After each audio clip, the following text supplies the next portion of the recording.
तो बताइए जरा इस योजना में अपने घर में पहले कितना बिल आता था? पहले 5 से 6,000 बिल आता था। अभी लास्ट पहला ही बिल मेरा आया है, अभी 1,000 माइनस आया है, मतलब 6,000 का फायदा हो चुका है।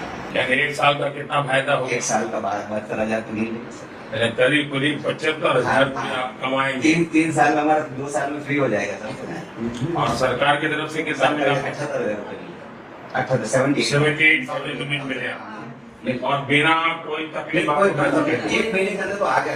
सर पहले क्या है, हमको 3 पंखा 3 रूम में चला हुआ है ना, तो भी એમ થતું હતું કે લાઈટ બિલ આવશે, ડર लगता था 3 ફેન ચલાને લગે।